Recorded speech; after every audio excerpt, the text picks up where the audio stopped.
Criadora, seja bem-vindo a mais um papo de hoje. Vamos falar aqui sobre um assunto essencial sobre a criação de conteúdo que a gente precisa falar. Criação de conteúdo é uma coisa que virou uma profissão da forma que ela é hoje, muito recente. A gente está aprendendo a como lidar e aqui a gente aprende a lidar juntos. Então a gente fala sobre alguns temas que todos os criadores de conteúdo deveriam em algum momento falar, refletir sobre, pensar sobre, se aprofundar. Às vezes é um pouco mais técnico, sobre Media Kit, modelo de negócio, como está o estado de cada plataforma, como o Facebook está gerando visualizações, como o Instagram tá, como o YouTube tá, o Pinterest e por aí vai. Às vezes é uma coisa mais subjetiva, como é o papo de hoje, porque a gente também já falou em outros conteúdos que acabou gerando uma relevância muito grande, que foi sobre como não ter um burnout como criador de conteúdo, que é uma coisa muito relevante que a gente precisa falar, né? O assunto saúde mental nunca esteve tão em alta por um motivo. Porque hoje a gente está sendo muito afetado pelo mundo em que a gente vive, num capitalismo tardio, onde tudo é voltado para gerar mais lucro. A gente só é útil quando estamos sendo produtivos, né? Nós, por nós mesmos, não somos suficiente ao mundo que estamos vivendo por uma construção, né? Então, as coisas, elas somente são hoje como elas são porque elas só foram moldadas algum tempo atrás para que o hoje seja como hoje é. E pra gente mudar o amanhã, a gente precisa começar a identificar as contradições do hoje. E o que é que a gente vai falar no papo de hoje, quantas vezes a gente falou hoje, né? É exatamente isso, né? Nessa mesma ideia de entender que é uma profissão criar conteúdo. Ela tem lados muito positivos, que eu sempre comento. Eu prefiro estar neste ar-condicionado aqui, de camiseta, uma camiseta que eu me sinto confortável, uma roupa que eu me sinto confortável, na minha casa, criando conteúdo, me comunicando sobre um tema que eu estudo, pesquiso, trabalho há anos e planejo continuar, do que tá tendo que passar uma eventual necessidade de estar no sol, na rua, um trabalho mais manual. Mas isso, pela conjuntura que eu nasci, que eu vivi, me permite. E como eu tenho essa possibilidade, também me traz responsabilidades de talvez trazer essas possibilidades que hoje cabem a mim também para outras pessoas. E por isso que a gente está aqui no Papo de Creator, né? Mais especificamente no papo de hoje, para a gente falar sobre como se relacionar com as mídias sociais sendo criador de conteúdo. Eu acho um dos temas mais importantes porque não é pouco o reflexo que as plataformas têm hoje na sociedade. A política já é moldada, né? A economia política já é moldada pelas plataformas. A gente vê como elas se tornaram relevantes de uma forma que a gente não sabia que seriam e não sabia naquelas. Muito foi construído para a não ser quando entenderam o poder que elas teriam. Aí foi transformado para o poder que elas estão sendo usadas hoje. A gente tá numa época em que elas não estão sendo regulamentadas, então a gente... Gente, assim, não sei se vocês entendem, mas há 9 anos atrás, mais ou menos, foi eleito na maior democracia do mundo um presidente que comprovadamente não foi ele diretamente, isso a gente não pode falar, mas ali os seus apoiadores utilizaram as plataformas para angariar e para converter votos através de uma forma ilegal para este candidato. A mesma coisa aqui no nosso país, tá? As eleições de 2018 são comprovadas os envios de massa de mensagens e várias outras utilizações das plataformas que hoje a gente sempre fala que a escolha do nome plataforma é para tentar tirar a responsabilidade destas empresas de mídia, né? Porque elas escolheram se chamar de plataformas, empresas de tecnologia por um motivo, porque não existe regulamentação para isso ainda. Mas isso aí vai ficar para outro papo, então é o que a gente vai falar hoje. Voltando a como nós, como criadores de conteúdos, que entendemos que essas plataformas são uma ferramenta e não estarão aí para sempre do jeito que elas são variáveis, elas são extremamente instáveis. Como que a gente vai se relacionar com isso? E uma das coisas que eu já tenho que deixar claro, elas são extremamente viciantes. Eu sei que tem um discurso muito bom sobre não chamarmos o vício em dopamina, mas eu sinto que falar o vício em dopamina consegue explicar um pouco do que é que a gente sente estando nessas plataformas, então eu vou utilizar em algum momento. Mas dizer que hoje somos viciados nessa dopamina que as plataformas entregam pra gente. Também tem outra perspectiva que eu acho muito importante falar, que é que essas plataformas hoje elas se tornaram um entretenimento mais acessível. Em um mundo em que nosso poder aquisitivo, né, é cada vez menor, as possibilidades para os trabalhadores que não têm aí grandes recursos financeiros viverem, encontrarem felicidade são cada vez menores, as mídias sociais aparecem como uma resposta imediata a uma dor. que é, olha, eu não tenho o que fazer pra me entreter, eu quero relaxar, eu quero descansar. O que eu vou fazer? Vai abrir o Reels. O problema é que ali se vende como algo neutro e tá com a ideia pra te relaxar, na verdade tá ali quase contigo trabalhando de graça pra essas plataformas, que é tu ficar ali vendo vídeo infinitamente, e além de toda a ideologia por detrás das grandes comunicações nessa plataforma, porque tem uma ideologia dominante e ela influencia toda a sociedade, consequentemente, se ela é dominante, ela é que mais vai aparecer, e óbvio, então ela faz parte dessa construção. Inclusive tem um artigo que eu estou escrevendo muito bom sobre o tema, né, que é as mídias sociais como novo aparelho ideológico do Estado. Mas isso fica para outro momento, né, demos uma destoada, então vamos para o nosso quadro branco. E vamos lá para quem nos acompanha em áudio, em vídeo. Para quem nos acompanha em vídeo, pode ler um pouco do que eu escrevi aqui pra gente também. Então, para começar, o primeiro ponto é a relação do criador com as redes. Vamos começar deixando muito claro que as redes sociais, as plataformas, estas empresas, hoje, elas coordenam a forma quase que o mundo acontece. Isso se dá porque as Big Fives, que são as grandes 5 empresas que coordenam o mundo hoje em dia, gente, essas 5 empresas, hoje, elas têm um valor que nós nunca tivemos em outras empresas em outros momentos históricos. Então quer dizer o seguinte, o monopólio que essas empresas têm hoje nunca existiram nesse nível. Se a gente tivesse que botar um nível, digamos assim, hoje o nível de monopólio é 5. A gente nunca tinha chegado no nível 5 de monopólio, porque a ideia do digital permite isso. Então essas Big Fives, Microsoft, Apple, Alphabet, Meta e Amazon, elas realmente, quem paga a banda escolhe a música, e as plataformas, elas são plataformas com monopólios que vão além das plataformas de mídias sociais. Mas tudo isso para dizer que elas são negócios. Se elas são monopólios no mundo capitalista que a gente vive, é porque elas são muito boas em acumular capital. E isso quer dizer que elas são muito boas em gerar este capital. E, assim, isso pelas várias conjunturas que elas estão lá. O ponto é, ela tá ali para fazer dinheiro. Não para ti, criador de conteúdo. Não. Alguns momentos tu vai conseguir te alinhar com os objetivos da plataforma, né? Isso às vezes vai acontecer quando, por exemplo, o Instagram, ele testa uma nova ferramenta, como foi na época do Reels, ele vai impulsionar conteúdos que estão neste formato. O YouTube Shorts, quando lançou, o próprio TikTok, quando chegou, ele também estava no momento que queria gerar visualização. Hoje o TikTok ele já não tem tanto esse objetivo, porque ele volta a querer gerar lucro. Então, para gerar lucro, ele prefere focar em alguns conteúdos e também prefere que tenha mais anúncios na plataforma, fazendo com que os usuários não assistam tanto. E aí, teu conteúdo geralmente vai performar menor. Não à toa. Eu tenho o meu próprio exemplo. Eu criei conteúdo no TikTok, acho que por 1 ano, lá na época da pandemia, e peguei 30 mil seguidores. De lá pra cá, tudo bem que eu não criei mais de uma forma tão recorrente como deveria ser, né? Casa de ferreiro, espeto de pau. Mas o crescimento foi quase nulo a partir desse momento. Não é que ninguém mais cresce, mas é que a dificuldade para crescer aumentou. Então, ele vai priorizar conteúdos, práticas que gerem mais lucro para eles. Às vezes a gente vai conseguir se adaptar, às vezes a gente vai estar contra a maré. Mas isso tu precisa ter claro. A plataforma não está nem aí para ti, tá? Ela precisa do criador de conteúdo não de uma forma individual, mas sim da categoria criadores de conteúdo. Então, isso é uma das coisas que a gente mais fala no Papo de Creator. E essa necessidade da gente, como categoria de trabalhadores que trabalham com a mesma, com o mesmo segmento, nos juntarmos, porque somente assim a gente consegue fazer uma reivindicação. Né? Que é, por exemplo, hoje a gente não consegue, além de individualmente, questionar por que o YouTube fica com os 45% dos anúncios que passa nos criadores, nos canais dos criadores de conteúdo. Ele precisa ganhar uma parte? Precisa, mas precisa de 45%? Eu questiono e digo que não.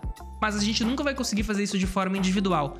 Da mesma forma que individualmente, tu parar de criar conteúdo de um dia pro outro, o YouTube, o Meta, tá nem aí pra ti. Simplesmente teu conteúdo vai sumir, tu vai parar, tu vai perder tua relevância e outro vai tomar o teu lugar. Então, isso é importante. É também entender que a entrega do teu conteúdo vai variar conforme a plataforma quer. Tá? Eu digo que tu criar conteúdo, trabalhar com isso, é tu como se fosse ter uma fazenda, tu plantar numa fazenda que tu não é o dono do terreno. Às vezes o dono do terreno, e como é uma relação completamente desproporcional de poder, forças que assim, um criador de conteúdo sequer consegue dizer que não, plataforma, eu acho injusta essa mudança de algoritmo. Tá nem aí, ela muda. ela pode e vai mudar em alguns momentos que vai te prejudicar. Em outros vai te ajudar. Mas assim, te prepara para saber que vai te machucar, vai te prejudicar em algum momento. Com isso também é importante dizer, estamos em momento de transição, tá? As plataformas, elas mudam, estão mudando e mudarão conforme a gente vai trabalhando com elas, porque estamos ali numa fronteira do conhecimento. Hoje a fronteira do conhecimento ficou muito rápido. Tem uma mudança, por exemplo, da inteligência artificial que 5 anos surgiu, foi pouco estudada e já foi implementada. Isso pelo momento que a gente vive do capitalismo, né? Tudo tem que gerar lucro muito rápido, então não dá tempo para pesquisar, entender os impactos positivos e negativos daquilo, bota para gerar lucro e aí depois a gente vê o que acontece. Não à toa que hoje a inteligência artificial é tão criticada, assim, tem muitos pontos positivos, mas não do jeito que está sendo utilizado. Então, uma coisa que é importante tu sempre te perguntar em relação a como tu te relaciona com essas plataformas é: tá criando conteúdo para tua audiência ou conteúdo para o algoritmo? A gente já passou da fase em que o olhar para o algoritmo dava resultados, porque evoluiu, né? Antigamente o algoritmo ele era mais manipulável, ele era mais simples, ele tomava conclusões de uma forma mais simplista e fazia com que a gente pudesse alterar o resultado dele. Hoje eu diria que não. Hoje o foco é: pensa na tua audiência. O que a tua audiência vai assistir até o final? O que vai interessar a tua audiência? É esse conteúdo que tu tem que criar. Outra coisa sobre as plataformas é essa força, essa disputa de poder que eu coloquei. Criador contra plataforma. As plataformas, elas estão muito acima do criador. Individualmente, por isso que eu falo que a gente tem que fazer reivindicações coletivas, nos unir, entender aquilo, o que atrapalha hoje o nosso trabalho.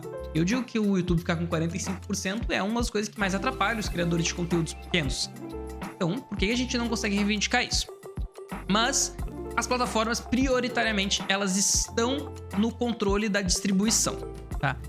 Com isso, a gente precisa pensar em formas de reduzir esse alcance delas dentro do teu trabalho. E uma das formas que mais funciona é tu distribuir, descentralizar o teu trabalho. Porque assim tu consegue que, vamos supor, tu publica em 5 plataformas, se uma plataforma some, somente 20% da tua renda, do teu trabalho, some junto. Agora, se tu bota 60%, 80% em uma plataforma, se esta plataforma sair, tu perde 80%, 70% da tua relevância. Eu sempre cito o exemplo do Twitter. O Twitter, por uma decisão política, foi destruída como plataforma de criação de conteúdo, de entretenimento, de comunicação. Por uma escolha que nunca passaria por nenhum dos criadores de conteúdo fazer isso.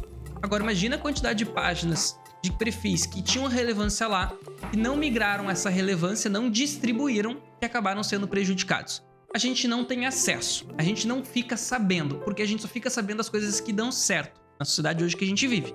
Mas eu estou te afirmando que não foi assim para todo mundo. E se tu não cuidar, não entender a conjuntura que tu tá inserido, pode ser tu que vai ser o afetado. Então sim, é importante que tu diversifique a tua fonte de tráfego e, consequentemente, a tua monetização, tá?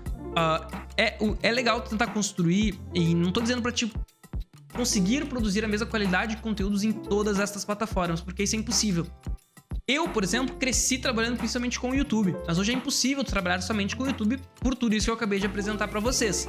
Então, o YouTube é sim, tanto no meu conteúdo quanto nos dos clientes que eu consigo ser a plataforma principal, porque vários motivos levam a isso. Mas eu não deixo de utilizar as outras.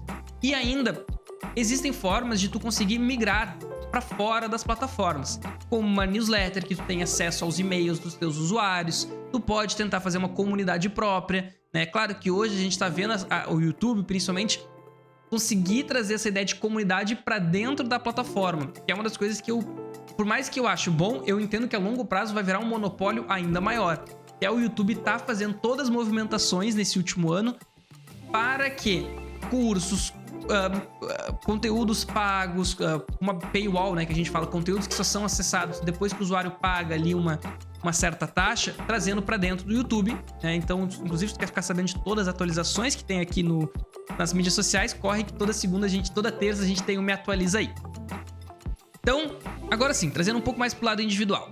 O impacto das redes na saúde mental. A gente falou mais cedo do Whindersson Nunes, né? E claro que o Whindersson Nunes, apesar das suas opiniões, a sua falta de percepção da realidade, falta de entendimento da conjuntura que o fez chegar aonde chegou, leva que ele tenha opiniões contrárias a ele mesmo, como classe, que ele não está mais presente, mas representa. Então, o Whindersson é um caso que não é uma vez, não foi na segunda, que é uma pessoa com acesso a recursos financeiros mais do que os suficientes para criar conteúdo, para lidar com a saúde física e mental, mas que, pela lógica que a gente está inserido, não conseguiu. É culpa do Whindersson ou culpa de toda a conjuntura que faz com que ele seja assim? A minha visão é uma coisa muito mais coletiva do que individual. Então, o Whindersson tá passando por isso novamente, tá? Que eu sei que a gente comentou algumas semanas atrás que foi mais uma vez o Whindersson que comunicou que tava se sentindo dessa forma novamente. E ele é somente um sintoma de outros criadores de conteúdo. Então é muito importante entender os cuidados. Por isso que o conteúdo falando sobre burnout de criadores de conteúdo deu tão certo no canal, foi por causa disso. Não é uma dor minha, não é uma dor somente tua, é uma dor da categoria que trabalha com criação de conteúdo na internet. Então, cuidado, a gente já falou sobre isso, tá? Mas é de novo retomando aqui com a comparação com outros criadores. É muito difícil. Assim, ó, eu trabalho com isso, meu trabalho é analisar, meu trabalho é criar conjunturas que permitam outros criadores crescer. E mesmo assim é muito difícil tu olhar somente pelos conteúdos publicados a conjuntura que fez aquela pessoa crescer. Pra tu poder dizer que teu conteúdo talvez merecesse ter mais resultado que ela, ou por que ele cresceu mais que tu. As coisas são muito complexas. São multifatoriais e às vezes tem fatores que sequer a pessoa que passou por lá sabe, que é um pouco do caso do Whindersson. Então, não se compara. Faz o teu, pesquisa sobre o teu, desenha o teu, melhora o teu. Cuidado com a sensação de que tu tem que postar o tempo todo para continuar relevante. Ela é verdade. A lógica algorítmica vai cada vez fazer com que isso seja ainda mais relevante. Então, a gente, agora com a inteligência artificial, uma das coisas que a gente tem que batalhar é que não aumente como vem se aumentando a necessidade de aumentar o volume de criação de conteúdo. Antigamente, a gente tinha um canal e ia crescer no YouTube, ele publicava 2 vezes na semana e estava perfeito. Hoje, se ele não publicar quase que uma vez por dia, ele sequer consegue se desenvolver. E aí, por mais que a gente olhe e fale, não, mas até que tá de boa, uma vez por dia, ok, hoje já conseguimos. Mas isso é uma escala que tá subindo. Com a inteligência artificial, isso pode subir a um ponto de que nenhum ser humano consiga acompanhar essa produção de inteligência artificial, a não ser que seja numa escala de grandes veículos de mídia, e a gente vai acabar, de novo, na centralização de alguns grandes que têm poder e conseguem criar conteúdo, enquanto os pequenos, de novo, só perdem espaço e viram, de novo, audiências passivas. Então, outro ponto é entender a questão da validação externa, através dos seguidores, através do engajamento, e aí todas as variáveis que tem de engajamento nas plataformas hoje. É muito importante que tu tenha engajamento, que tu tenha resultado. Isso vai ajudar a identificar tudo aquilo que a gente falou sobre melhorar o nosso conteúdo. Mas muitas vezes isso também está relacionado a outros fatores que o teu conteúdo não é somente o responsável. Tu pode publicar um conteúdo muito bom, de verdade, assim, conteúdo que ou tu fez sozinho e demorou um mês, ou tu contratou uma equipe inteira para fazer. É evidente que ele vai ter bons resultados, mas às vezes, pelo tamanho do teu canal, pela maturidade do teu canal, pela forma que o algoritmo enxerga teu canal, porque ele é pequeno, porque ele não sabe qual audiência gosta desse conteúdo, as pessoas não reconhecem o teu rosto ainda, ele tem um resultado legal para um canal pequeno. E tudo bem, tu vai ter que aceitar isso, porque lutar contra isso, não entender que é uma construção a longo prazo, faz parte de uma das dores principais dos criadores de conteúdo, que é essa ansiedade pelos resultados que a gente vive no mundo, que só chega em nós resultados positivos. Pra mim, é a própria ideia do LinkedIn. Tu é demitido, tu não tem como pagar a conta do próximo mês, mas a ideia de ter que fazer uma espetacularização, que hoje todos nós somos os alecrins dourados que nasceram nos campos sem ser semeados, faz com que tu é demitido, tu volta no outro dia lá no LinkedIn e fala, fim de um ciclo, encerra hoje um aprendizado incrível que eu levo pra minha vida com uma equipe maravilhosa. Sequer faz sentido, gente. Não ter uma... porque por mais que seja, mas a pessoa só tá publicando isso, mas ela acaba internalizando o que ela escreve e outras pessoas que não questionam também. Então eu sou demitido, eu tenho que ficar feliz. Eu não tenho que ficar preocupado, eu tenho que ficar feliz, eu tenho que agradecer por essa experiência. E isso é uma construção da ideologia que a gente fala, que é a ideologia dominante. Então, como equilibrar? Algumas coisinhas aqui que eu sempre trago. Tu tem que ter horário, tá? Pra te acessar as plataformas. Não é livre acesso. Tu não vai estar sempre nas plataformas como um trabalhador desta categoria. Muitas vezes tu vai abrir as plataformas achando que tu não, vou buscar referência, preciso olhar um pouco as plataformas para saber o que está sendo dito. E tu acaba só acessando como um usuário comum, fica viciado, aquilo atrapalha o teu desempenho em outras tarefas, porque as plataformas elas são feitas para isso, tá? Então, muito cuidado, tá? É importante também saber que nós não nascemos, que essa ideia que a gente vive hoje, eu principalmente, eu vivo com 2 monitores aqui, tô com tela, tudo que é momento da minha vida. Nós não nascemos como espécie num universo assim, então isso vai trazer pontos negativos. É importante tu ter isso como uma consciência, tu tem que saber disso, tá? Outra coisa é focar no progresso, né? Eu sempre falo que criar conteúdo é gostar do meio, né? Tu não pode criar conteúdo esperando o final, que o final é ter milhões de seguidores, ficar rico, ganhar muito dinheiro, porque mesmo quando tu chegar nesse objetivo, tu vai entender que tu vai ter que continuar fazendo aquilo que tu faz hoje, que é criar conteúdo. Claro que vai mudar os teus recursos, consequentemente vai mudar teu processo, talvez tu vai poder focar somente na parte que tu gosta, tu vai poder trazer daqui a pouco um roteirista, um editor, um designer, tu só vai poder gravar o conteúdo e eles fazem o resto, mas o importante é foca no progresso, foca no hoje, senão a ansiedade para te chegar lá, porque tu não vai controlar. Ficar preocupado com onde tu quer chegar não vai garantir que isso vai te fazer chegar lá. Muitas vezes até pelo contrário, tu fica tão ansioso e aí às vezes tu não tem fôlego para chegar lá. Outra dica que é muito importante, que eu trago muito para mim mesmo, inclusive eu agradecer os 3.500 inscritos que chegamos no canal do YouTube, é ter objetivos claros e realistas para cada plataforma. Objetivos grandes não fazem com que tu atinja tais objetivos. Objetivos realistas fazem com que tu chegue aos seus objetivos, que sejam baseados na materialidade do teu entorno. Então, tu pode botar metas mais ousadas, mas coloca essa como uma meta ousada. Faz uma meta acessível, faz uma meta que tu vai atingir, porque assim tu consegue traduzir o teu progresso diário em metas que garantam que tu tá no caminho que tu quer chegar. Então, vamos dar uma olhada como as últimas construções aqui pra gente chegar numa relação saudável com as redes sociais é entender que elas são ferramentas, né? Então, elas vão ir, vão ficar, algumas vão morrer, algumas vão nascer, tu vai ter que te adaptar. Criar conteúdo, nas plataformas hoje, essa necessidade de adaptação, tanto adaptação dentro das próprias plataformas, mas de outras plataformas que venham a chegar. Gente, há 5 anos, 2020, já estamos há quase 5 anos de TikTok. Então bota assim, há 8 anos, não existia TikTok. Hoje já é a segunda plataforma, a terceira mais utilizada no país. Trouxe uma mudança muito grande. Isso é muito ansiolítico, gente. Claro que, por exemplo, advogado vai ter que acompanhar as mudanças de leis, mas as leis não mudam de um dia para o outro como as plataformas mudam.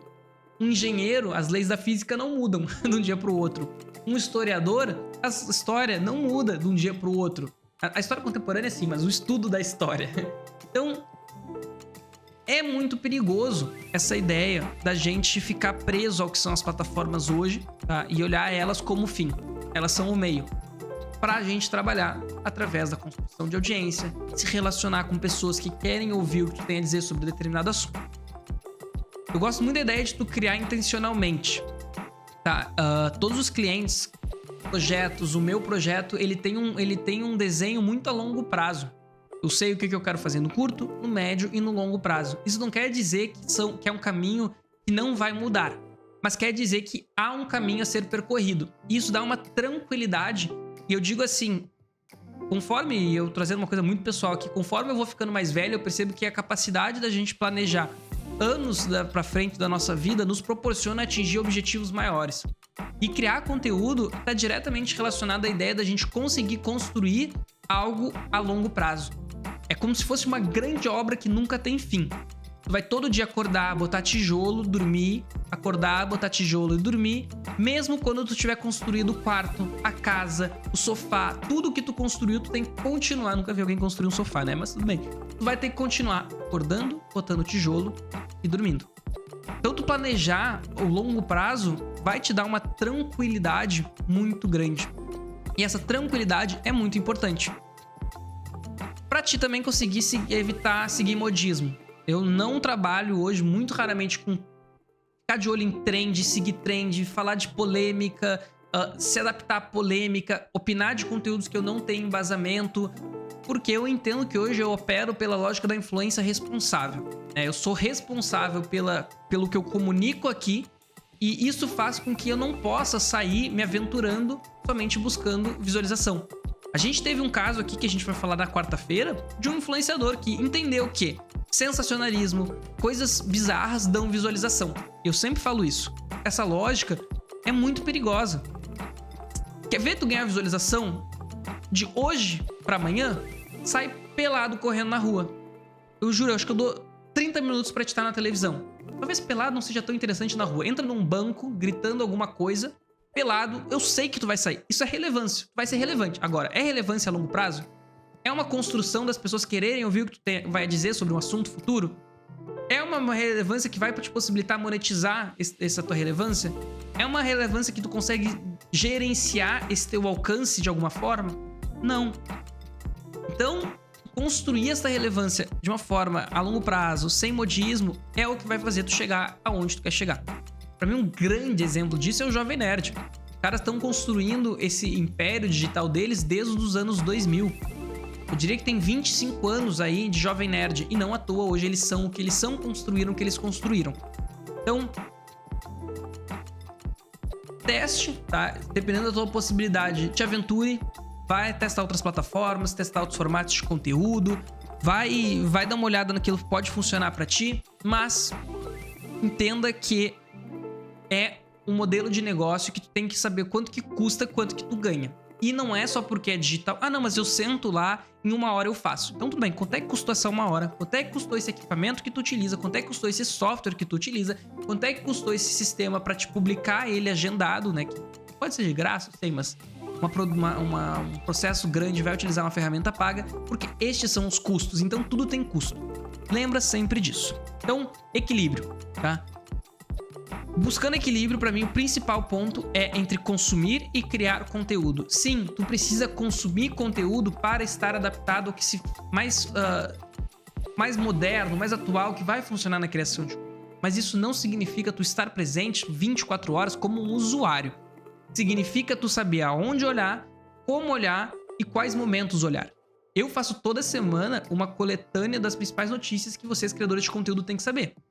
Inclusive, a newsletter me atualiza aí, todo segunda, meio-dia, só tu escrever lá que é de graça. Mas para isso eu tenho um volume gigante de sites específicos do tema que eu preciso olhar naquele momento. Que é no domingo de noite, segunda de manhã, eu abro todos eles, faço um filtro, salvo, escrevo uns comentários e mando para vocês. Imagina se eu ficar tendo que olhar toda semana a todas as notícias internacionais, nacionais, da economia política, da tecnologia, da engenharia. Eu ia enlouquecer. Então eu entendo o que olhar, quando olhar e como olhar.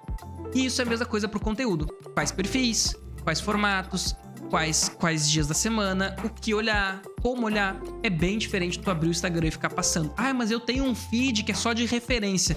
Mas é que ali a lógica algorítmica ela vai acabar influenciando as suas referências. E o que tu vê vai estar influenciado pelos teus gostos. Então tu propriamente rolar o feed como uma forma de encontrar referência também já não é a mais adequada. Então, reserva tempo para criar, tá? Consumir e filtra o que tu tem que realmente utilizar. Gente, é bizarra a quantidade de vezes que eu falo, vou trocar a bio daquele cliente. Abro o Instagram, daqui a pouco eu tô lá rodando o feed a meia hora, eu falo, o que eu ia fazer no feed mesmo?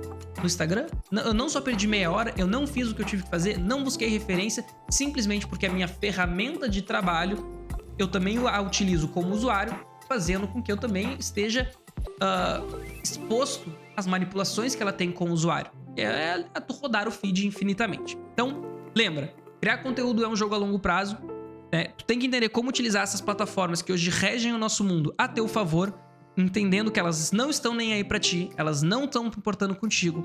Isso vai te influenciar positivamente e negativamente, tem que estar pronto, mas tu não pode, assim mesmo como tu não pode confiar nelas, elas também não têm que confiar em ti, né, que tu vai estar lá. Mas hoje a disputa de poder é muito diferente, é a mesma ideia assim, não, negocie com o seu patrão o seu salário. Aí tu é um trabalhador com o dono da Amazon. que influencia é que as pessoas estão quase um regime análogo à escravidão. Porque as forças, o peso na negociação é muito diferente. Eu vou, argumentando aqui, tá? Eu vou te dar um soco. O outro vai te dar uma bomba atômica, digamos assim. Quem que vai perder na negociação? Tem mais força de poder. Então as redes sociais, as plataformas hoje, elas são assim, com criador de conteúdo, até por isso que eu me proponho a querer a gente se unir, a estar junto, conversar sobre isso, para que a gente possa melhorar a nossa qualidade, consequentemente, qualidade de vida, qualidade de trabalho. Então, eu quero saber, tu que tá me escutando aqui até o final, de verdade, eu te desafio, se tu tá me escutando até aqui o final, tu tem que ter gostado do que eu falei. Então, deixa teu like aqui no conteúdo para me ajudar essa mensagem chegar a mais criadores de conteúdos, mas eu quero saber como é que tá a tua relação com as tuas redes sociais. Tanto profissional quanto pessoal, porque afinal são a mesma pessoa, é tu, né? É tu que tá me escutando falar esse monte de coisa aqui que tá se relacionando com as plataformas. Então comenta aqui como é que tá a tua relação. Isso chegou até aqui também, depois de comentar, tu pode clicar aqui para te inscrever no canal, se tu já não é inscrito, e aqui para assistir o próximo vídeo. Então um beijo e comenta aqui. Não vou ficar no vácuo, e aí vai ser só feio, para nós dois. Um beijo, até a próxima.